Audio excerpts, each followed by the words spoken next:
que lo tenga. Eso también forma parte de la vanagloria. Bueno. Sí, la apariencia está tanto en la ostentación de bienes, en una posición económica, social, claro. Pero también la apariencia está, por ejemplo, en las cosas que se definen del orgullo. Yo digo, bueno, y esto no me quiere, ¿no? Porque yo con la imagen de lo que yo quiero conseguir para mí y me parece que tengo, eso lo tengo que sostener de esa manera, ¿no? Y esta también es una apariencia, porque no me permito ciertas afecciones. Claro, que nadie me vea llorar. También hay ciertas cosas que son apariencias, aparentar firmeza, porque nosotros, una de las cosas que tiene la apariencia es de aparentar la virtud también. Cuando dice, oh, qué buena persona, dice todo lo que hizo por mí, no es nada, después lo paso por la puerta. De agrandado. Porque el movimiento que yo tuve es para que el otro me lo reconozca. Entonces todo lo que hice por él es para que después lo cuente. Y si no lo cuenta, todo lo que hice por este, mirá ahora ¿cómo me lo paga? ¿No será posible que uno tenga que hacer un esfuerzo y que no se lo reconozcan? Bueno, entonces es la apariencia, porque ¿por qué me voy a enojar? Si yo teniendo la posibilidad de prestar un servicio, de lo que sea, hasta un conocimiento, ¿por qué cuando yo se lo doy? Es porque está en mi obligación, está dentro de mi responsabilidad. Entonces se lo doy y sigo con mi vida. Si yo sigo después viendo a ver qué es lo que hace con lo que le di, y bueno, es porque hay algo que está atrás. Cuando yo le regalo algo a alguien y me fijo a ver si le gusta, si no le gusta, si se lo pone o si se lo regaló otro, se lo di, ya es de él. Que el brazo izquierdo no se entere lo que el derecho da. Claro, bueno, esa es la caridad, ¿no es cierto? Nosotros estamos bastante lejos, ¿no? Porque cuando nosotros acomodemos el tema del vicio, recién podemos hablar de ver algún movimiento de caridad. Pero todavía estamos en esto, ¿sí? Todavía estamos en esto, ¿sí? Podemos hacer beneficencia, que es otra cosa. Sí. Pero no es caridad. Pero siempre vamos a tratar porque la caridad, si ustedes ven ahí, es la raíz de las virtudes. Es la raíz de las virtudes. Bueno. Entonces, ¿dónde andamos? En cuanto a la confianza del tiempo, bueno. En cuanto a demostrar que no es menos que los demás, que ahí sería el sostenimiento del bien, ¿no? En el intelecto se produce la pertinacia, que es apoyarse en su opinión y no creer que haya una opinión más saludable. Eso no hace falta explicar. En la voluntad se produce la discordia, no ajusta su voluntad a la de los mejores ejemplos.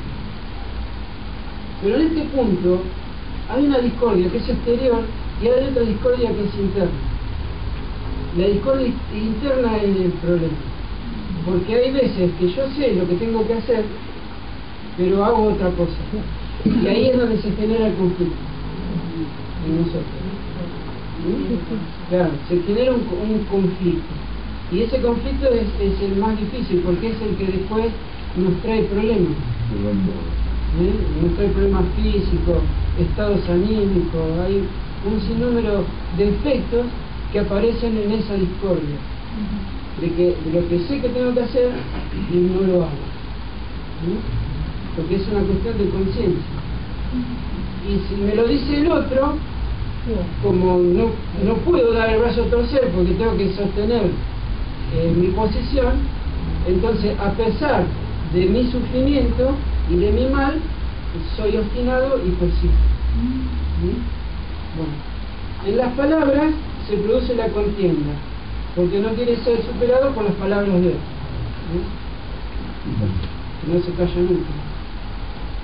En los hechos se produce la desobediencia, no quiere ajustarse a los preceptos de un superior. Bueno, miren que dice, los ejemplos sirven y mucho no sirven los ejemplos. Sirven si uno lo ve y quiere hacerlo mismo. Es que está bien, si no, no sirve. ¿Sí? Por eso está el tema de la desobediencia. Porque hay veces que, por ejemplo, el cómodo siempre le cae mal que a otro haga, porque eso lo obliga a hacer él también. Entonces dice, ¿pero por qué te dejas quédate un poco tranquilo? Porque eso, si el otro no se queda tranquilo, lo obliga a salir de su situación, y él está en estancamiento porque tiene el placer de no hacer nada. Y entonces se molesta con el otro, ¿qué hace? Porque a su vez no quiere quedar mal, y no quiere que lo critiquen, que le digan, mira, este nunca hace nada. No se quiere pasar desapercibido. Bueno, entonces los efectos del orgullo, ahí tienen algunos que ya también lo tienen en el arbolito, y los de la vanidad, que está la inmodestia, la ligereza, superficialidad, y hablamos de la vanidad como el placer por el bien obtenido, y de la envidia por sufrir por el bien que no se tiene. Entonces dice, no, vieron que la vanidad está mal vista, el orgullo no tanto, pero la vanidad está mal vista. Dice, no, orgullo tengo, dice, poquito hay que tener, vanidad también, pero envidia no, porque la envidia es fea. Y si la envidia es un efecto de la vanidad, si yo me reconozco la vanidad, tengo que reconocer la envidia, en algún lado está. ¿Sí? Bueno, ese es el papelito.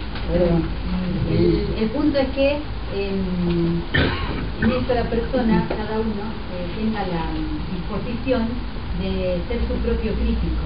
El problema en nosotros no es que, digamos, que podamos comprender detalladamente cuáles son las características de determinado vicio, sino que tengamos la disposición, la apertura de decir, bueno, a ver, cuando una actitud mía yo me doy la posibilidad o me doy la oportunidad de dudar a ver si esa actitud que yo tengo, bueno, me beneficia o realmente representa para mí un perjuicio, porque todo vicio representa un perjuicio no solamente para, digamos, para el entorno que lo sufre, porque seguramente que en todas estas descripciones que hemos estado haciendo, a algunos le habrá llevado el pensamiento a la memoria de recordar, bueno, sí, esta es la característica de fulano, si mi fulano no fuera de esta manera, es decir, que nos acordamos de, digamos, de lo que otros, por sus vicios, por sus características, nos hacen sufrir.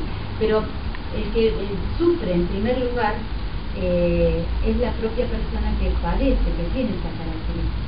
Cuando nosotros hablamos de vicio, a veces el vicio pareciera como que es digamos, primero algo despectivo, pero también la primera idea o la primera impresión que nos lleva es pensar en vicio de algo material, ¿no es cierto? Claro, por ejemplo, tengo el vicio de comerme las uñas, o de fumar, o de dormir hasta las 11 de la mañana. Pareciera que los vicios están relacionados con el cuerpo. Eso también son vicios, pero en definitiva los más difíciles de remover, los que tenemos más arraigados, son los que tienen que ver con mi propia disposición, mi propio modo de ser. Ese modo que, si bien es temporal, es decir, que no es algo que es innato en mí, no es algo que no es esencial en mí, es algo que yo he adquirido en algún punto, en algún momento, pero está tan arraigado, digamos, de manifestarme siempre de la misma manera, está tan arraigado que para mí se me hace como algo muy natural operar de esa manera, ¿no? No solamente en lo que expreso, es decir que, por ejemplo, se hablaba recién del orgullo y de la discordia, no es solamente la persona que se da cuenta que por ahí estalla y discute, o que nunca se quiere callar la boca, o que quiere tener la última palabra, sino cada uno tiene que ir un poquito más, digamos, profundamente a observar cuáles son las ideas que alimenta, los pensamientos que alimenta y cómo eso le afecta en sus emociones. Porque antes de expresarme, antes de relacionarme, antes de crear un conflicto o una concordia con otro, primero lo estuve elaborando conmigo. Y lo difícil para nosotros es detectar aquellas cosas que son, digamos, que están muy arraigadas, que forman un hábito muy arraigado. Por eso es que por ahí, en estos ejemplos que nosotros tenemos, digamos que no es una lista que agota los ejemplos, las posibilidades, sino que también nos sirven como para identificarse. Una de las formas que nosotros podemos tener para identificarnos es fijarnos por los efectos. Eduardo al principio les explicaba que yo puedo conocer cuál es la naturaleza de determinado movimiento por los efectos que produce. Es decir, que si la actitud que yo tengo, la idea que sostengo, las determinaciones, lo que digo, lo que hago, es algo que es bueno para mí, los efectos que yo produzco tienen que ser beneficiosos. No puede salir de eso un desorden, no puede salir de eso claro, una tristeza, una rabia. No quiere decir con esto que vaya el hecho de que nosotros modelemos el carácter y que vayamos desarrollando las cualidades, no quiere decir que nunca vaya a sufrir nada ni que mi vida sea un lecho de rosas. No es así, porque así como yo produzco efectos negativos, el ámbito donde me desenvuelvo también tiene sus cuestiones, digamos que son, no sé si decirle nocivas, pero que sí son conflictivas. Entonces, lo que yo tengo que evaluar es cuando la actitud que yo tengo, cuando la idea que yo fui alimentando a mí me trae problemas. ¿Y qué clase de problemas? Bueno, los más visibles, ¿cuáles son? ¿Qué les parece? La discordia, por ejemplo, tener problemas en la casa, ¿cierto? Claro. Exacto, los problemas de convivencia, los problemas de relación. Ese es un buen punto de partida. ¿Por qué yo siempre choco con fulano? Bueno, si fulano aporta esto y aquello, ¿y yo? Entonces ahí me llevo yo, o me llamo yo a la propia reflexión, o digamos a plantearme la duda. ¿Qué estoy viendo en él? Claro, y plantearme la duda, ¿por qué? Porque cuando recién decíamos que la persona alimenta en sí una apetencia o un deseo que es vano, es porque está alimentando o se está convenciendo a sí mismo de que tiene cosas que no son reales. Y si yo no me propongo la duda, si yo no me planteo la posibilidad, escucha, ¿será que yo en realidad no hago todas las cosas bien? ¿Será que yo en realidad capaz que tengo una actitud que realmente es culera? Claro, que tengo una actitud que es negativa. Bueno, si yo no me planteo la duda, sigo andando mi camino, bueno, como se decía también hace un rato, movido por el orgullo, por esa, digamos, esa idea que sostengo férreamente de que lo que yo hago y lo que yo pienso y como yo soy está bien. Entonces, digamos, el conflicto se ve en los vínculos, en la realidad, en el curso que toma mi vida, ¿no? El síndrome del rompehielo, todo me lo llevo por delante. Claro, exactamente. Bueno, ustedes van a ver que hay determinadas características en el cuadrito que digamos, que tienen que ver con eso, ¿no? Por ejemplo, la persona que es autosuficiente, el ser perfeccionista. Pareciera que es un bien arduo de conseguir, sí, ¿por qué? Porque para hacer las cosas muy bien tengo que hacer mucho esfuerzo, o para poder bastarme por mí mismo tengo que hacer mucho esfuerzo, por ahí doblegar el esfuerzo que haría otro que pide ayuda, ¿no es cierto? Entonces, ¿es algo arduo de conseguir? Sí, pero eso a mí me alimenta algo que me perjudica, claro, y la importancia que yo me doy como persona, es un complejo como de inferioridad. Claro. Lo que pasa es que nosotros tenemos que, el orden sería como un equilibrio entre los extremos, porque vieron que ahí no hablamos en esto, cuando hablamos de orgullo, de vanidad, no hablamos de las personas, porque cada uno tiene en raíz ese movimiento, digamos, vicioso.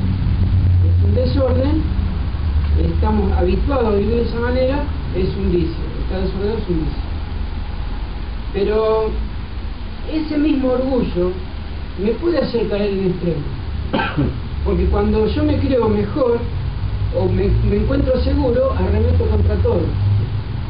Y cuando hay cosas que yo no entiendo, o que es la primera vez, no arremeto contra todo, veo a ver qué pasa, a ver si puedo zafar, y es orgullo. ¿Entiendes? Entonces, la misma causa, ante la situación, yo puedo ir de un extremo a otro, pero es siempre la causa es la misma. Y yo tengo que evaluar eso. Tengo que evaluar en qué extremo yo estoy, o de acuerdo a mis tendencias, cuál es el extremo que más estoy transitando, y de ahí ver, de hacer el esfuerzo de equilibrarme, que el equilibrio sería la virtud, ¿sí? De desarrollar la virtud. Aristóteles decía que la razón no era para erradicar las pasiones, no se utilizaba la razón para erradicar las pasiones, sino para regularlas. O sea que también a veces decimos estamos haciendo el trabajo, bueno, no tengo que ser más orgulloso, no voy a tener más ira, o no voy a tener más rencor, o todas esas pasiones que estábamos nombrando, no. Pero sí la razón nos ayuda a eso, ¿no? A regularlas y a darnos cuenta de que está en nosotros el problema, porque es el estado que nos provoca esto de arremeter contra todo y todas esas cosas que estamos hablando, es los estados que me provocan. Y cuando yo descubro que no es el otro, el problema no es que el otro me hizo tal o determinada cosa, sino que soy yo la que lo sufro, pero por una debilidad mía, el estado es tan corto y cada vez se va cortando más. Entonces ya no caigo en esos estados depresivos que suceden, o en odio. Tal cual. Entonces uno va como regulando eso, pero está haciendo el trabajo en uno.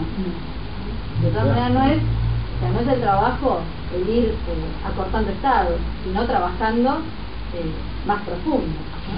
Pero eso se nota. Y sobre todo que en nosotros nazca la reflexión de que no hay entre los individuos diferencias, no es que hay mejores y peores, porque el alimento, digamos, vicioso que nosotros, que la persona fomenta cuando se fomenta la soberbia, es, digamos, aspirar a sentirse por encima de, o aspirar a, digamos, poder distinguirse o nivelarse por encima de los demás. A veces ni siquiera está el grado de, digamos, de la sutileza, que ni siquiera lo manifiesta verbalmente o lo expresa, simplemente eso se alimenta en el interior del pensamiento. Es decir, que yo en convicción estoy convencido de que en esto soy mejor, o soy superior, o sé las cosas mejor, o en esto no me equivoco. Entonces cada uno lo que puede hacer es reflexionar esa idea básica a qué actitudes lo lleva, porque de ahí viene la intolerancia, de ahí vienen que decíamos hoy, las pretensiones, de ahí vienen las quejas y los reproches, por lo que yo me parece que soy y que no soy, porque en definitiva es vano. La vanidad, digamos, la raíz de la palabra tiene que ver con esto, con algo que es inexistente, ¿no es cierto? Que no tiene sustento en la realidad, pero yo me convenzo de que es real, y por eso es que después resulta tan, esa arrogancia resulta da tanto rechazo en el trato, la persona que digamos con el que se trata da mucho rechazo, porque es la disposición interior que el individuo tiene, ¿no? Y de ahí también surgen otras cosas como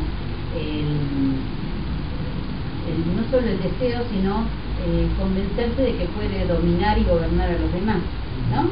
Entonces fíjense ustedes cómo de una misma raíz en nosotros surgen estados y surgen actitudes y características que sí, ahí por ahí nos distinguimos, ¿no? Porque algunos lo tienen en mayor o en menor grado, o lo desarrollan en uno u otro sentido, ¿no? Cada idea que nosotros nos movemos por ideas, ¿no? Tenemos la idea de lo que debe ser algo bueno, entonces esa idea la tratamos de concretar en la realidad, pero ya es real para nosotros. Para nosotros es real, porque yo la alimento, la tengo, es mía. Entonces está, en mi realidad está. Si yo lo ejercito en el tiempo, después se produce hacia afuera. Pero en mí está, es real. Por eso es tan difícil ver la realidad que está fuera de mí. Porque yo cuando observo, no observo, lo transmito a los demás. Y no me voy a morir de hambre por eso. Y si yo hago las cosas bien, no me voy a morir de hambre. Entonces, cuando yo lo desordeno, esa aspiración que es legítima en nosotros, de conocer, de avanzar, de lograr la virtud, de ese bien algo, cuando lo exagero y cuando lo desvío a las cosas que me gustan, a lo sensible, a lo corporal, a lo material, entonces ahí es donde caemos en vicio. Y a ese vicio es el primero de la raíz, que es la soberbia. De esa que es la soberbia, después se alimentan todos los demás. El orgullo, la vanidad, el amor propio, los celos, la envidia, todo lo demás se alimenta después. Que después Patricia les va a hablar del otro arbolito que les digo, ¿no?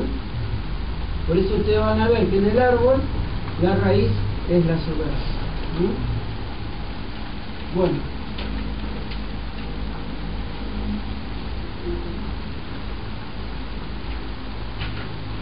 ahí dice soberbia, la raíz del vicio. La manifestación de la soberbia es la vanagloria, que es buscar la gloria en vano, sería. En cosas que... Porque ustedes fíjense en lo que es la vida material, la vida como persona.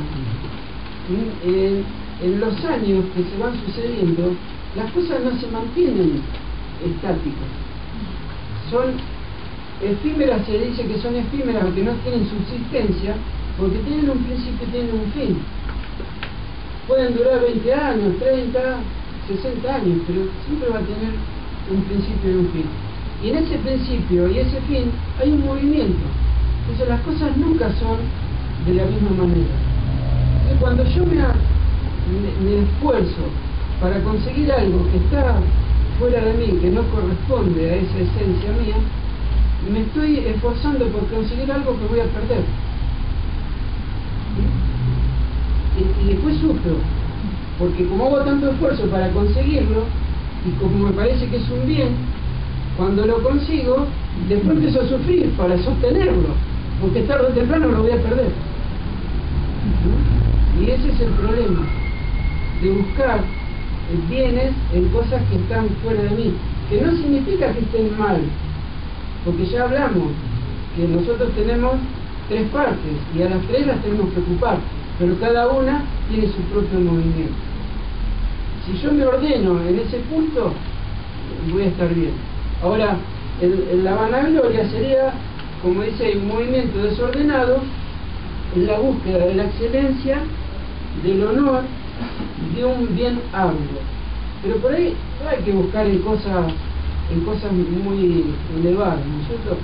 Supónganse que yo busco hacer las cosas bien, ¿no? Afuera. Yo mi trabajo lo hago perfecto. Hoy estaba hablando con una persona que es encargado en una galería y hacía 3 días que no dormía porque le habían dicho que había limpiado mal el baño.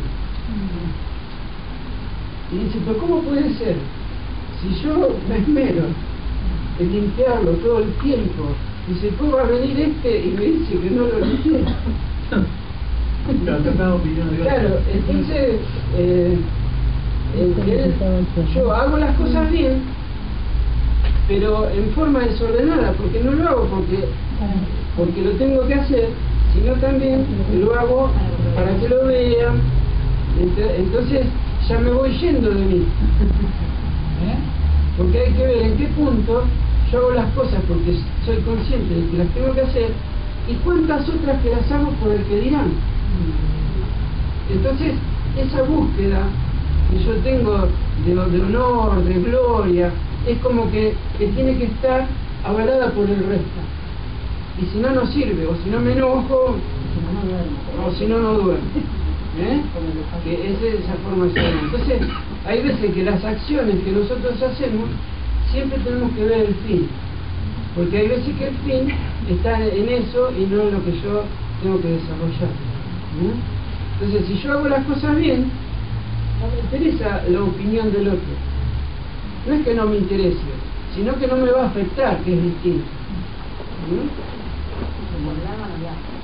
Sí, es lo que pasa es que hay, bueno, en este caso particular, a la otra persona, que después lo reconoció, que hacía todo lo posible para que el otro no tuviera nada que decir de él.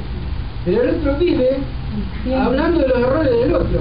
Entonces, eso no tiene solución. En la relación no tiene solución. Porque por más que yo haga, el otro siempre va a encontrar el punto adecuado para encontrarme de que en algo me equivoqué. Entonces es un esfuerzo inútil. Un esfuerzo inútil. Entonces lo único que puede hacer es ver el motivo por el cual a mí me afecta y corregir ese motivo. Entonces ya el problema ya no es mío en nuestra relación, sino ya el otro tendrá sus cosas que hacer. Porque cuando yo divido el problema, entonces me doy cuenta de cómo sufre el otro por lo que es. Mientras yo me engancho con el otro, no me doy cuenta de cómo sufre por lo que es, por su temperamento, por lo que hace. Porque estoy primero yo con mi afectación y con las cosas que me dicen. Bueno, de la vanagloria nace la vanidad, ¿no es cierto? Que también es la búsqueda de lo vano, aquello que no tiene subsistencia. Nosotros ya lo vimos, ¿no? Esto, ¿saben dónde se nota? Por ahí, en lo que está al tope de la moda, por ejemplo.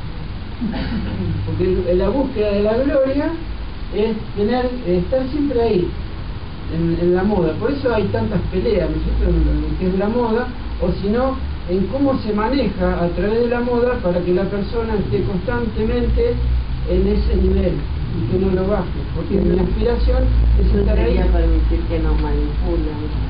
Claro, pero hay un gusto en nosotros que hace que lo persigamos a eso. Siempre cuando yo pierdo la independencia, cuando pierdo la libertad, la pierdo por algo que estaba mal en mí. Que soy manejable por los demás en la medida que yo no me conozco, porque las debilidades que todavía no identifiqué y sobre las que no tengo un gobierno, entonces soy pasible de que otro me gobierne. Por eso es que también es una idea, digamos, que nosotros tenemos que volver a repensar cuando digo, bueno, alguien quiere dirigirme o alguien me quiere manipular. Bueno, en la medida que me manipula es en la medida que yo lo permito, ¿no? Que es la vuelta de tuerca. Después algo que tiene la vanidad también es que yo me equivoco porque, por ejemplo, yo sé que sé algo y eso que yo sé me parece que soy mejor que el otro. Y es una cuestión de tiempo, porque nosotros hablamos de movimiento. Entonces, si yo sé algo y el otro no lo sabe, es una cuestión de tiempo para que el otro lo sepa. Porque si el otro hace lo mismo que yo, lo va a conseguir. Y hay veces que hasta me puede llegar a pasar. Y eso es lo que nos perjudica. Y ese es el miedo que yo tengo. Porque la vanidad hace que nosotros vivamos en esa relación de apariencia. Queriendo ser superior al otro. Claro, entonces yo estoy cómodo cuando tengo todo manejado, controlado. Hasta elijo por ahí los lugares donde yo puedo manifestar lo que soy y me agrada. Pero por ahí viene otro que tiene la misma tendencia que yo y ahí empiezan los problemas. Digo que este siempre quiere sobresalir, siempre quiere ser el centro de la fiesta. Famoso choque de ego. Bueno, y ahí es donde me molesta. Y hay veces que yo me doy cuenta de que participo de lo mismo, por lo cual de lo que me molesta del otro. Eso también yo lo tengo que analizar, porque es como una especie de contienda que yo tengo. Pero el problema que trae la vanidad es que creerme que yo tengo un bien adquirido de esos bienes que son efímeros. Porque supóngase que yo tengo, soy el mejor que conoce un determinado trabajo, y hace 40 años que estoy ahí. Y bueno, lo mejor, ¿no es cierto?, es que yo esté a la altura del conocimiento, porque si después de 40 años no conozco, y si viene otro que viene el primer día, yo tengo la obligación de transmitírselo, porque eso no me hace mejor. Tengo un conocimiento exterior que me sirve para la subsistencia, para manejarme, pero eso no me hace mejor, porque si yo eso lo manejo para que el otro siempre esté abajo mío y manejo la información, bueno, más vale no lo hubiera tenido esa información, porque me acarrea un montón de problemas. ¿Me entiendes? Entonces la vanidad crea dependencia también. Todo vicio a nosotros nos crea una dependencia, porque si yo me creo mejor en algo, el problema es que los otros también me crean mejor en eso. Entonces ahí empiezo con las dudas, porque tengo que demostrar constantemente de que si yo soy el mejor, no tengo que cometer errores.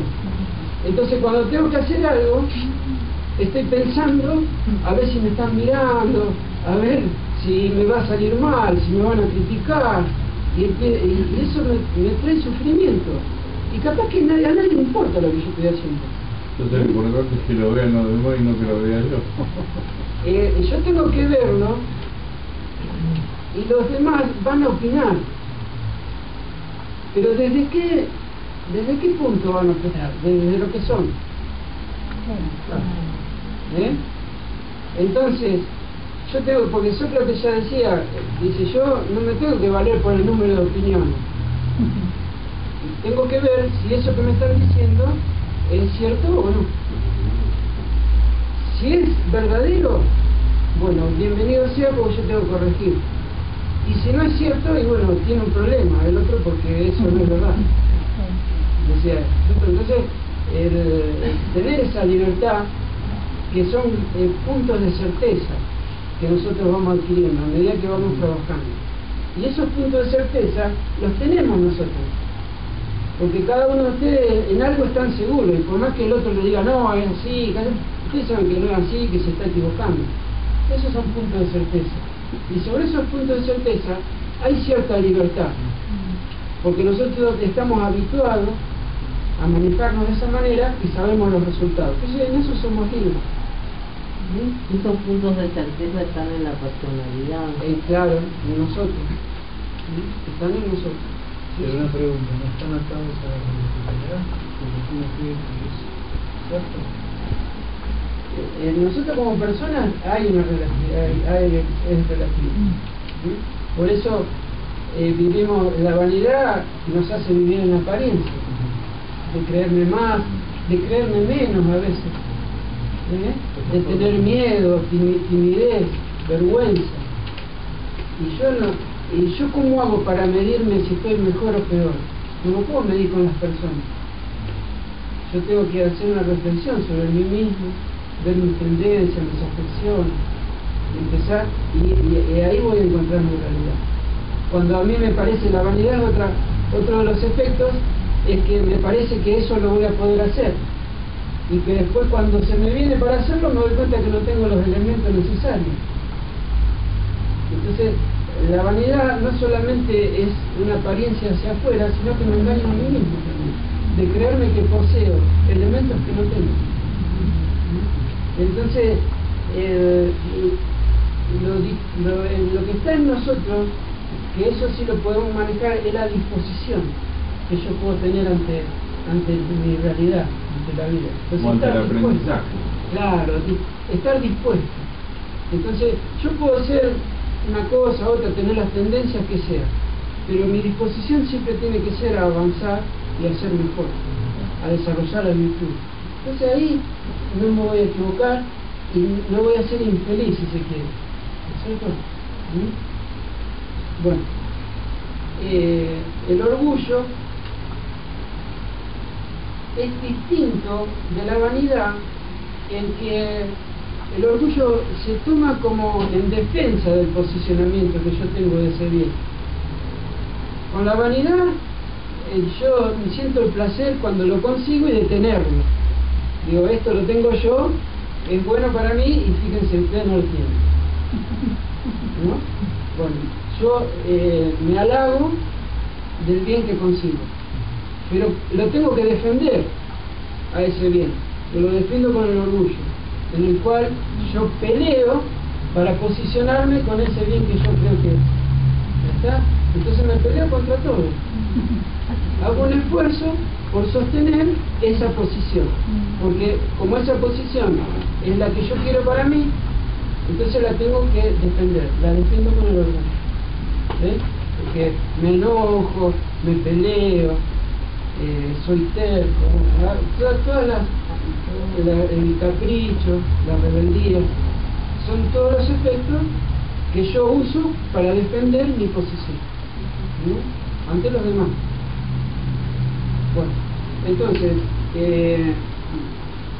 hay distintos movimientos de la vanagloria o efectos que ahí nosotros los pusimos. Nosotros que dice la vanagloria en las palabras es la jactancia. Pero a veces, bueno, este está hablando de no sabe nada y opina de todo. Porque jactarse es jactarse de lo que se sabe y de lo que no se sabe, porque de lo que no se sabe también uno opina. Hay veces que para emitir un juicio se tiene que tener bien los elementos necesarios para razonarlo, y hay veces que de la observación se emite un juicio, pero es una opinión. ¿Sí? Entonces dentro de esos movimientos de la vanagloria, en la palabra nosotros somos muchos de opinión, y ahí está la jactancia de creer que sabemos lo que realmente es superficial o no sabemos nada.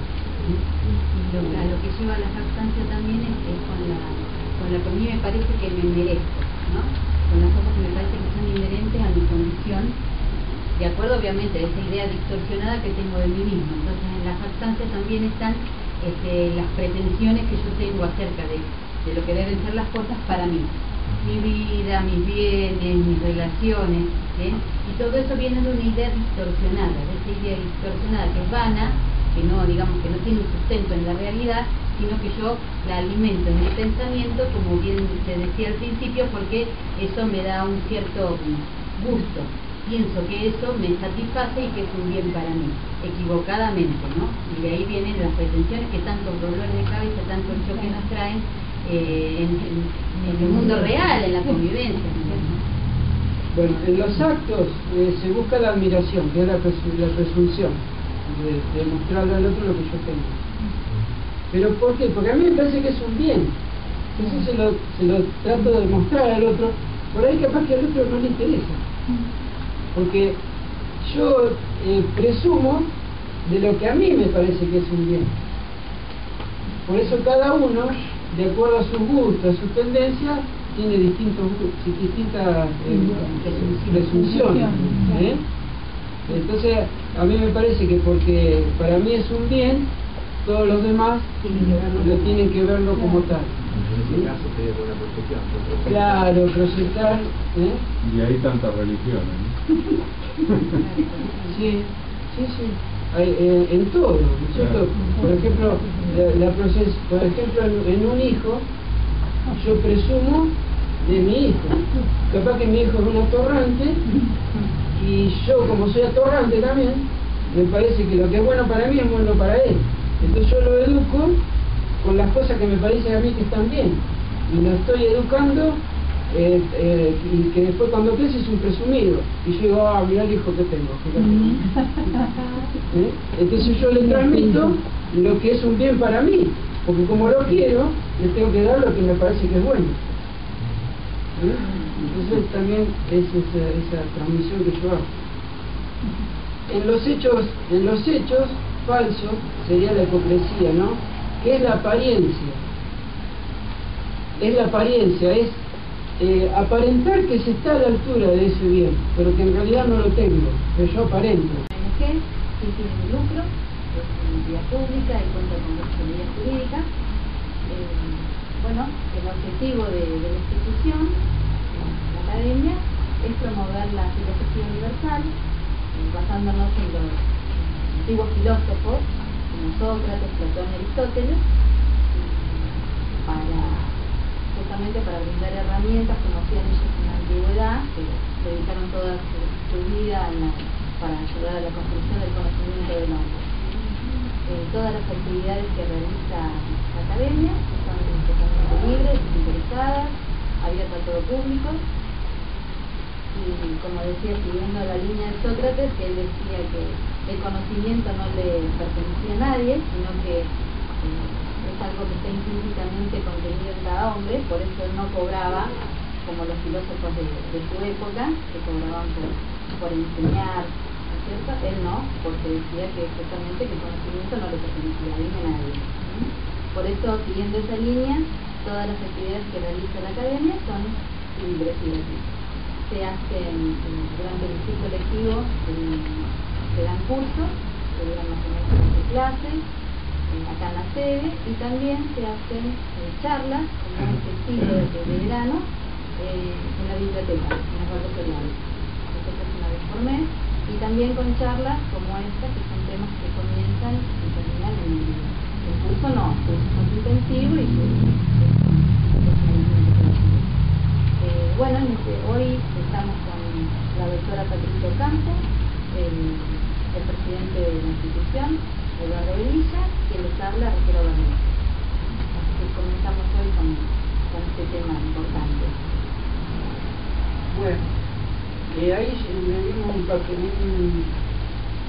donde está la soberanía de la vanagloria, porque nosotros lo pusimos como raíz, porque en realidad hay múltiples efectos en el temperamento, las tendencias, en la forma de ser, en las acciones, en las afecciones, que si bien son múltiples en nosotros y varían en el grado, en cada uno de nosotros, obedece a una raíz. Y esa raíz, según Aristóteles y después Santo Tomás de Aquino lo desarrolló más, tiene que ver con la soberbia. Por eso en esta hoja vamos a tratar de explicar cuál es ese origen y después cómo se va desarrollando en cada uno de nosotros como personas.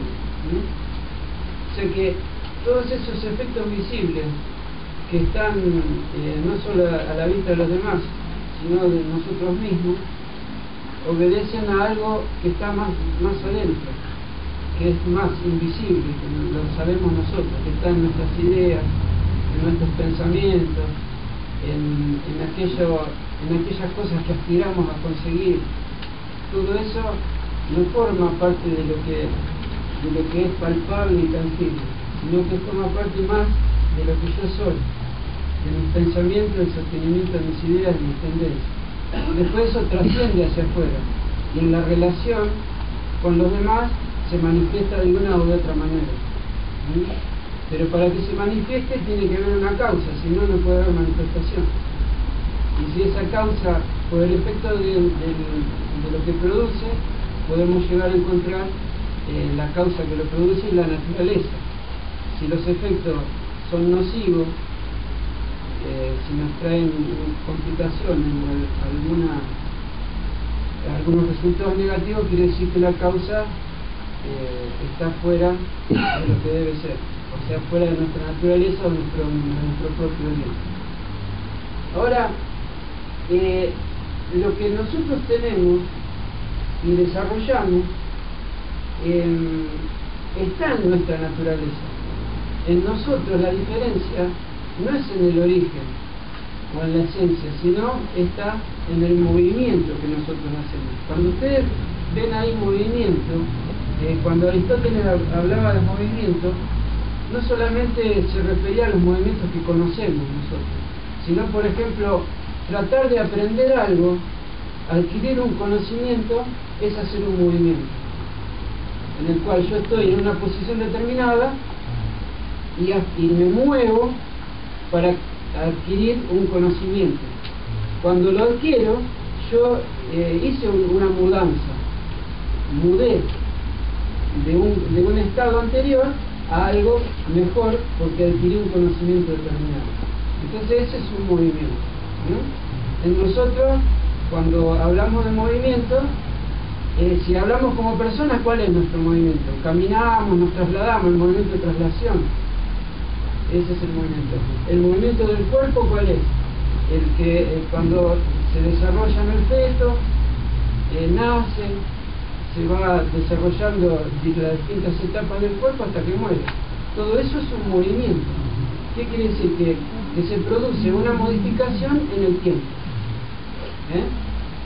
Bueno, a eso se refiere el movimiento. Y en toda la naturaleza, que eso ya lo hablaban los presocráticos, o sea, antes de los 2500 años más atrás de Sócrates, ya lo trataban a este tema del movimiento. Porque habían algunos que decían que era todo fluir, que todo en la naturaleza era movimiento, que nada existía por sí mismo, porque todo comenzaba y todo se destruía, ¿no? Y después había otro que decía que no podía ser un fluir, que las cosas tenían que ser esencialmente siempre las mismas. Entonces había una discordia hasta que vino Aristóteles y dijo, no, hay una cosa que se mueve, pero lo que la ley o el movimiento que ordena eso que se mueve siempre se mantiene constante. Entonces hay una parte que es inmóvil o inamovible y otra parte que tiene movimiento. Entonces en la naturaleza vemos, por ejemplo, los movimientos de los astros obedecen a una ley que no es mutable. La ley es inmutable. Por eso siempre se sucede de la misma manera. Entonces vemos que hay una parte mutable y una parte inmutable. En el movimiento, en todo el movimiento en la naturaleza, el bien es el fin por el cual se mueven las cosas. A eso se lo denomina bien, ¿no?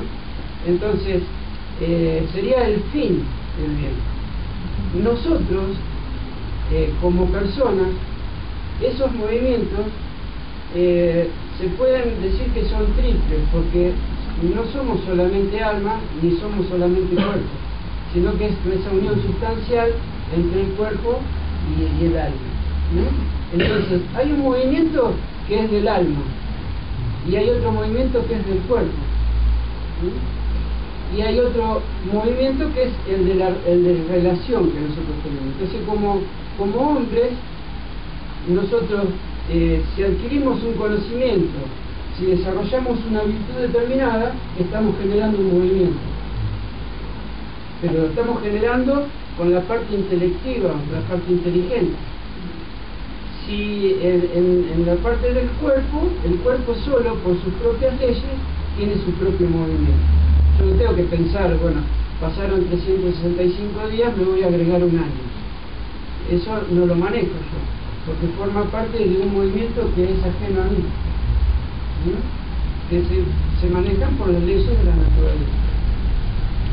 Ahora, el otro movimiento, que es el movimiento exterior, también tiene un fin. Por ejemplo, el movimiento del cuerpo, el fin, que el bien sería la conservación. Por ejemplo, en la reproducción está el fin es la conservación de la especie. Cuando el hombre tiende a un bien exterior, es para tener, supóngase, una familia, vivir en sociedad, tener un hogar determinado, adquirir el alimento adecuado, y el bien sería la salud del cuerpo. Entonces el fin por el cual se mueve es para la salud del cuerpo. Bueno, y en la cual nosotros intervenimos es en el bien del cuerpo y también en ese movimiento que es natural en nosotros de conseguir un bien.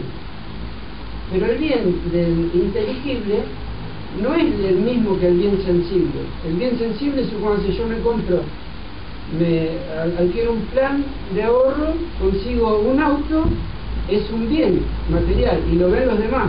Yo lo palpo, lo disfruto, lo que fuera, es un bien sensible. Y los demás ven ese bien. Pero el bien inteligible, ese que a mí me va a hacer desarrollar el intelecto, me va a hacer desarrollar el conocimiento, es un bien que no es palpable, solamente es un bien que tampoco se disfruta, sino que el efecto es un estado que tiene la persona o el alma en este caso, que es la parte inteligible. Y ese bien se desarrolla a través de la virtud, a través de adquirir un conocimiento, pero un conocimiento que se alinee con el movimiento de mi naturaleza, que es la naturaleza espiritual. ¿Se entiende la distinción del movimiento? Bueno, entonces quiere decir que por eso dice que hay un movimiento natural en el alma que se denomina apetito. ¿Por qué apetito? Porque yo aspiro a un bien para mí, aspiro a estar mejor, aspiro a querer algo bueno para mí. Eso está en todo. Aunque haga las cosas mal, me parece que lo que hago es por un bien, porque si no, no lo haría. Cuando yo, qué sé yo, por ahí tengo un deseo de venganza hacia alguien, lo hago porque me parece que estoy impartiendo justicia, y lo justo es bueno. Entonces, siempre, aunque el movimiento sea equivocado o desordenado, eso que me mueve siempre me va a mover a tenderme a conseguir un bien. O sea que a veces me equivoco y me parece que es bien hacer algo que me corresponde. Después, cuando tengo el resultado, ahí me doy cuenta que me equivoqué. Ya, bueno, entonces el apetito nace en nosotros de esa necesidad de conseguir ese bien. Pero la esencia es lo que nos mueve. Así como en la naturaleza, supóngase en el reino vegetal, hay algo que supóngase que está en la semilla, en potencia, que lo mueve a ser un árbol, que a su vez lo mueve a tener frutos, y ese fruto volver una semilla, o sea que siempre hay un movimiento, y ese movimiento se llama apetito en nosotros. No es el hambre del estómago, sino esa necesidad en la esencia nos fuerza a nosotros a estar siempre determinándonos en algún sentido. Bueno, entonces en esa parte de lo inteligible está la parte racional en nosotros, que es ese apetito intelectual, el apetito de conocer. Porque, ¿por qué nace la filosofía? La filosofía no es un invento. La filosofía nace como producto de la necesidad del hombre de conocer. Entonces, como hay una necesidad de conocer, hay que poner pautas que se adecúen a la realidad de lo que se quiere conocer. Entonces nace la filosofía. No es que nació el filósofo y después todos nos alineamos a lo que dice, sino que es de nuestra propia naturaleza de querer saber. Nace eso. Y eso está dentro del apetito que nosotros tenemos, el apetito intelectual, que es el desarrollo de la conciencia, porque conciencia es conocer. Cuando yo conozco algo, tengo conciencia de lo que se trata. Cuando conozco eso, lo puedo manejar, sé los resultados, los efectos que va a traer. Entonces actúo con conciencia, con conocimiento. Bueno, y la voluntad, que es otra de las facultades que nosotros tenemos, es movida por el entendimiento. O sea, cuando yo entiendo que algo está bien, la voluntad se alinea para conseguirlo. Es como si fuera la herramienta que nosotros tenemos para conseguir ese bien que yo consigo como bueno para mí. Entonces, echo mano de la voluntad para hacer el movimiento adecuado para adquirir. Entonces, la voluntad no es ni buena ni mala, sino que es una acción que se ordena a lo que yo aspiro a tener, a conocer. Acuérdense que siempre lo que yo aspiro va a ser a un bien. Bueno, eso que yo aspiro a bien, hay veces que no corresponden con mi naturaleza, sino más bien corresponden con mis deseos. Entonces yo, como algo me gusta, me parece que es bueno. Entonces hago todo lo necesario para conseguirlo, porque como me gusta, está bien que yo lo tenga. ¿Cómo no lo voy a tener si me gusta? Lo que me gusta es bueno. Entonces me desordeno, porque en vez de estar primero el razonamiento, el entendimiento y después el movimiento natural, yo como alma no, lo primero que pongo es el deseo, y al deseo le pongo el razonamiento y hago todas las especulaciones necesarias para decir que eso que yo quiero está bien conseguirlo, y ahí se forma el desorden, ¿no? Bueno, entonces cuando esa aspiración de bien, cuando esa aspiración de honor, de gloria, ¿no es cierto?, de ese bien arduo que me da un esfuerzo conseguirlo, entonces cuando yo lo desordeno y en vez de conseguirlo naturalmente, porque yo tengo que conocer a través del desarrollo de la virtud, lo hago a través de lo sensible, que no sé, que por ahí estudio para estar en una mejor posición que el otro, estudio una carrera determinada porque esa carrera determinada me va a dar un estatus social o me va a dar una remuneración. Entonces la profesión no me importa, porque cada profesión tiene un bien. Porque yo, la justicia o la abogacía, el bien, el fin de la abogacía es la justicia, ¿cierto? Y si yo soy un buen profesional, lo que me tiene que interesar es desarrollar los movimientos necesarios, virtuosos en mí mismo, para que ese bien se cumpla. No puedo elegirlo por la remuneración. Lo mismo que si yo elijo la medicina, el bien de la medicina es la salud del cuerpo. Entonces, tengo que estar a la altura y hacer las modificaciones necesarias para que esa profesión en mí se cumpla ese fin.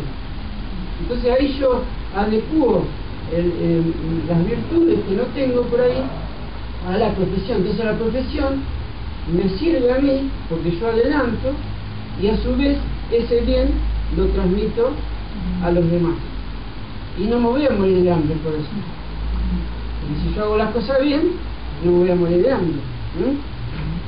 Entonces, cuando yo lo desordeno, esa aspiración que es legítima en nosotros, de conocer, de avanzar, de lograr la virtud, de ese bien algo, cuando lo exagero y cuando lo desvío a las cosas que me gustan, a lo sensible, a lo corporal, a lo material, entonces ahí es donde caemos en vicio. Y a ese vicio es el primero de la raíz, que es la soberbia. De esa que es la soberbia, después se alimentan todos los demás.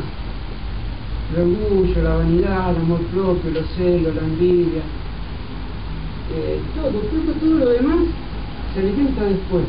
Que después Patricia les va a hablar del otro arbolito que les digo, ¿no? Por eso ustedes van a ver que en el árbol la raíz es la soberbia, ¿no? Bueno,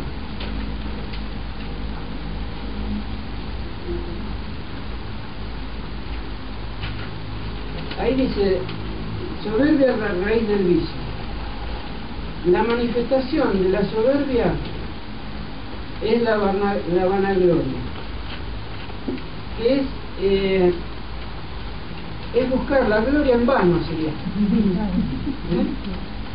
en cosas que, porque ustedes fíjense en lo que es la vida material, la vida como persona. En los años que se van sucediendo, las cosas no se mantienen estáticas, son efímeras se dice que son efímeras o que no tienen subsistencia porque tienen un principio y tienen un fin. Pueden durar 20 años, 30, 60 años, pero siempre va a tener un principio y un fin. Y en ese principio y ese fin hay un movimiento. Entonces las cosas nunca son de la misma manera. Entonces cuando yo me esfuerzo para conseguir algo que está fuera de mí, que no corresponde a esa esencia mía, me estoy esforzando por conseguir algo que voy a perder. Y después sufro, porque como hago tanto esfuerzo para conseguirlo, y como me parece que es un bien, cuando lo consigo, después empiezo a sufrir para sostenerlo, porque tarde o temprano lo voy a perder. Y ese es el problema, de buscar bienes en cosas que están fuera de mí, que no significa que estén mal, porque ya hablamos que nosotros tenemos 3 partes y a las 3 las tenemos que ocupar, pero cada una tiene su propio movimiento. Si yo me ordeno en ese punto, voy a estar bien. Ahora, la vanagloria sería, como dice, hay un movimiento desordenado en la búsqueda de la excelencia, del honor, de un bien ávido. Pero por ahí no hay que buscar en cosas muy elevadas, ¿no es cierto? Supóngase que yo busco hacer las cosas bien, ¿no? Afuera. Yo mi trabajo lo hago perfecto. Hoy estaba hablando con una persona que es encargado en una galería y hacía 3 días que no dormía porque le habían dicho que había limpiado mal el baño. Y dice, pero ¿cómo puede ser? Si yo me esmero en limpiarlo todo el tiempo, dice, ¿cómo va a venir y me dice que no lo limpié? Claro, entonces yo hago las cosas bien, pero en forma desordenada, porque no lo hago porque lo tengo que hacer, sino también lo hago para que lo vean. Entonces ya me voy yendo de mí, porque hay que ver en qué punto yo hago las cosas porque soy consciente de que las tengo que hacer y cuántas otras que las hago por el que dirán. Entonces esa búsqueda que yo tengo de honor, de gloria, es como que tiene que estar avalada por el resto, y si no, no sirve, o si no me enojo, o si no, no duermo. Que es esa forma de ser. Entonces hay veces que las acciones que nosotros hacemos siempre tenemos que ver el fin, porque hay veces que el fin está en eso y no en lo que yo tengo que desarrollar. Entonces si yo hago las cosas bien, no me interesa la opinión del otro, no es que no me interese, sino que no me va a afectar, que es distinto. Sí, es lo que pasa es que hay, bueno, en este caso particular, a la otra persona, que después lo reconoció, que hacía todo lo posible para que el otro no tuviera nada que decir de él, pero el otro vive hablando de los errores del otro, entonces eso no tiene solución.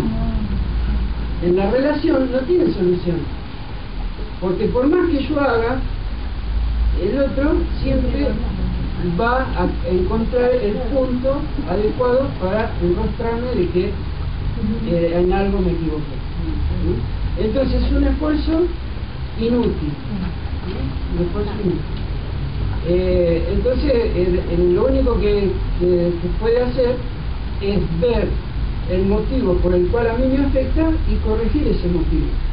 Entonces ya el problema ya no es mío en nuestra relación, sino ya el otro tendrá sus cosas que hacer. Porque cuando yo divido el problema, entonces me doy cuenta de cómo sufre el otro por lo que es. Mientras yo me engancho con el otro, no me doy cuenta de cómo sufre por lo que es, por su temperamento, por lo que hace.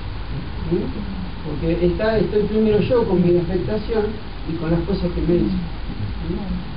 Bueno, de la vanagloria nace la vanidad, ¿no es cierto? Que también es la búsqueda de lo vano, aquello que no tiene subsistencia. Nosotros ya lo vimos, ¿no? Esto, ¿saben dónde se nota por ahí en lo que está al tope de la moda, por ejemplo. Porque la búsqueda de la gloria es estar siempre ahí, en la moda. Por eso hay tantas peleas, ¿no es cierto?, en lo que es la moda, o si no, en cómo se maneja a través de la moda para que la persona esté constantemente en ese nivel y que no lo baje, porque mi aspiración es estar ahí. Debería permitir que nos manipulen. Claro, pero hay un gusto en nosotros que hace que lo persigamos a eso, ¿no? Siempre cuando yo pierdo la independencia, cuando pierdo la libertad, la pierdo por algo que estaba mal en mí.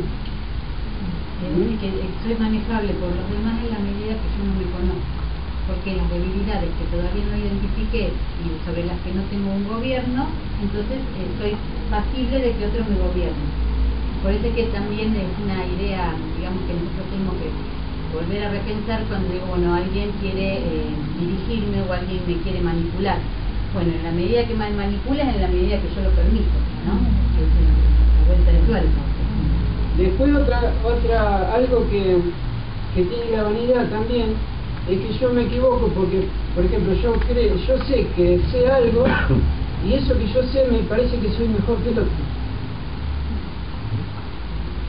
Y es una cuestión de tiempo, porque nosotros hablamos de movimiento.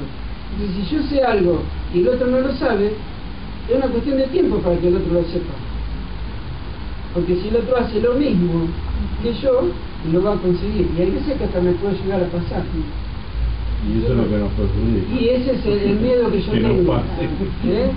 Porque la vanidad hace que nosotros vivamos en esa relación de apariencia. Queriendo ser superior al otro. Claro, entonces yo estoy cómodo cuando tengo todo manejado, controlado. Hasta elijo por ahí los lugares donde yo puedo manifestar lo que soy y me agrada.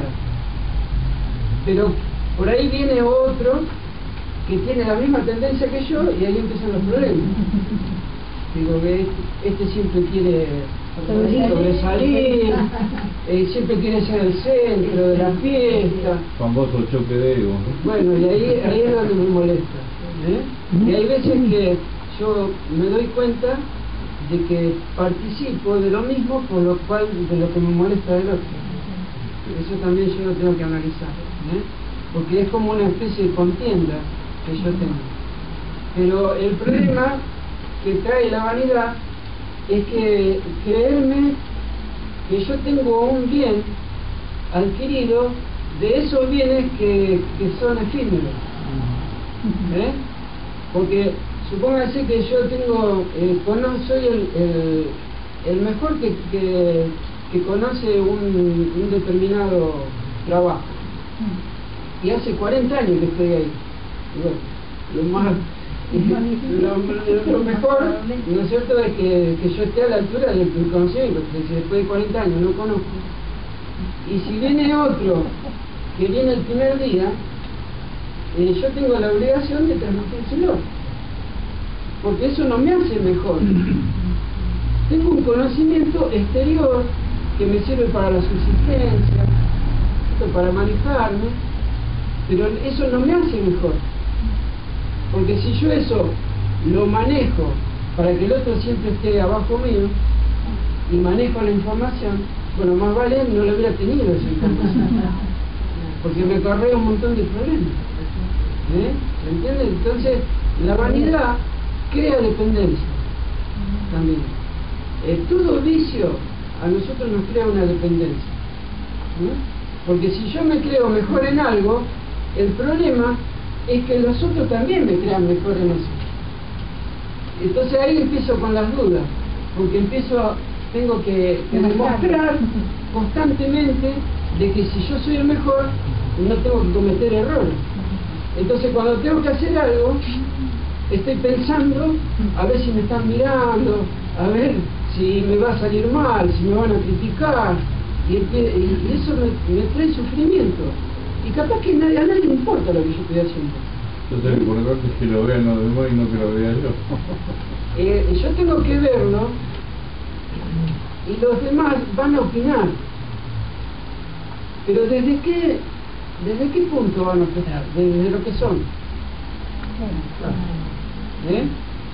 Entonces, yo tengo, porque Sócrates ya decía, dice, yo no me tengo que valer por el número de opiniones. Tengo que ver si eso que me están diciendo es cierto o no. Si es verdadero, bueno, bienvenido sea, porque yo tengo que corregir. Y si no es cierto, y bueno, tiene un problema el otro, porque eso no es verdad.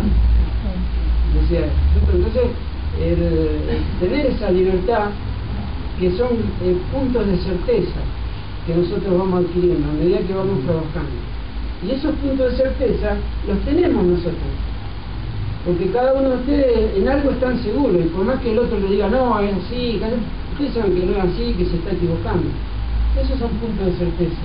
Y sobre esos puntos de certeza hay cierta libertad, porque nosotros estamos habituados a manejarnos de esa manera y sabemos los resultados. Entonces en eso somos libres. Esos puntos de certeza están en la personalidad. Claro, en nosotros. Están en nosotros. Pero una pregunta, ¿no están atados a la religiosidad? Porque uno cree que es cierto. Nosotros como personas hay una relatividad, es relativo. Por eso vivimos, la vanidad nos hace vivir en apariencia, de creerme más, de creerme menos a veces, de tener miedo, timidez, vergüenza. Y yo ¿cómo hago para medirme si estoy mejor o peor? No lo puedo medir con las personas. Yo tengo que hacer una reflexión sobre mí mismo, ver mis tendencias, mis afecciones, empezar, y ahí voy a encontrar mi realidad. Cuando a mí me parece la vanidad, otro de los efectos es que me parece que eso lo voy a poder hacer, y que después cuando se me viene para hacerlo me doy cuenta que no tengo los elementos necesarios. Entonces la vanidad no solamente es una apariencia hacia afuera, sino que me engaño a mí mismo también, de creerme que poseo elementos que no tengo. Entonces lo que está en nosotros, que eso sí lo podemos manejar, es la disposición que yo puedo tener ante mi realidad, ante la vida. Entonces, ante el aprendizaje. Claro, estar dispuesto. Entonces yo puedo hacer una cosa, otra, tener las tendencias que sea, pero mi disposición siempre tiene que ser a avanzar y a ser mejor, a desarrollar la virtud. Entonces ahí no me voy a equivocar y no voy a ser infeliz, si se quiere. ¿No es cierto? Bueno, el orgullo es distinto de la vanidad, en que el orgullo se toma como en defensa del posicionamiento que yo tengo de ese bien. Con la vanidad yo siento el placer cuando lo consigo y de tenerlo. Digo, esto lo tengo yo, es bueno para mí, y fíjense, ustedes no lo tienen, ¿no? Bueno, yo me halago del bien que consigo, pero lo tengo que defender a ese bien. Yo lo defiendo con el orgullo, en el cual yo peleo para posicionarme con ese bien que yo creo que es. ¿Está? Entonces me peleo contra todo.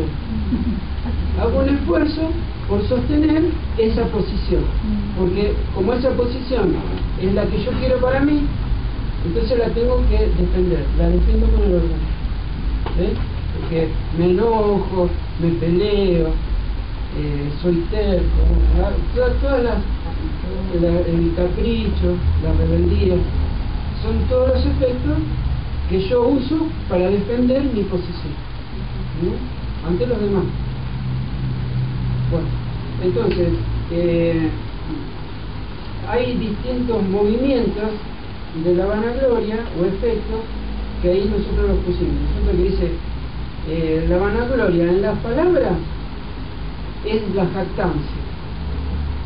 Pero a veces, bueno, este está hablando de no sabe nada y opina de todo. Porque jactarse es jactarse de lo que se sabe y de lo que no se sabe, porque de lo que no se sabe también uno opina.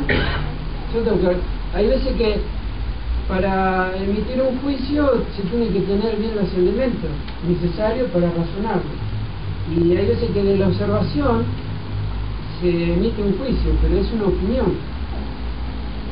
¿sí? Entonces, dentro de esos movimientos de la vanagloria, en la palabra, nosotros somos muchos y ahí está la jactancia, de creer que sabemos lo que realmente es superficial o no sabemos nada. Lo que lleva a la jactancia también es con la que a mí me parece que me merezco, ¿no? Con las cosas que me parece que son inherentes a mi condición, de acuerdo obviamente a esa idea distorsionada que tengo de mí mismo. Entonces en la jactancia también están las pretensiones que yo tengo acerca de lo que deben ser las cosas para mí, mi vida, mis bienes, mis relaciones, ¿sí? Y todo eso viene de una idea distorsionada, de esa idea distorsionada que es vana, que no, digamos, que no tiene un sustento en la realidad, sino que yo la alimento en mi pensamiento, como bien se decía al principio, porque eso me da un cierto gusto. Pienso que eso me satisface y que es un bien para mí, equivocadamente, ¿no? Y de ahí vienen las pretensiones que tantos dolores de cabeza, tanto choque nos traen en el mundo real, en la convivencia, ¿no? Bueno, en los actos se busca la admiración, que es la presunción, de mostrarle al otro lo que yo tengo. ¿Pero por qué? Porque a mí me parece que es un bien. Entonces se lo trato de mostrar al otro, por ahí capaz que al otro no le interesa. Porque yo presumo de lo que a mí me parece que es un bien. Por eso cada uno, de acuerdo a sus gustos, a sus tendencias, tiene distintas presunciones. Entonces, a mí me parece que porque para mí es un bien, todos los demás lo tienen que verlo como tal. En ese caso sería por una proyección. Claro, proyectar. Y hay tantas religiones, ¿no? Sí. En todo, ¿no es cierto? Por ejemplo, por ejemplo, en un hijo, yo presumo de mi hijo. Capaz que mi hijo es un atorrante y yo, como soy atorrante también, me parece que lo que es bueno para mí es bueno para él. Entonces yo lo educo con las cosas que me parecen a mí que están bien. Y lo estoy educando y que después cuando crece es un presumido. Y yo digo, mirá el hijo que tengo. Entonces yo le transmito lo que es un bien para mí. Porque como lo quiero, le tengo que dar lo que me parece que es bueno. Entonces también es esa transmisión que yo hago. En los hechos falsos sería la hipocresía, ¿no? Que es la apariencia. Es aparentar que se está a la altura de ese bien, pero que en realidad no lo tengo, pero yo aparento.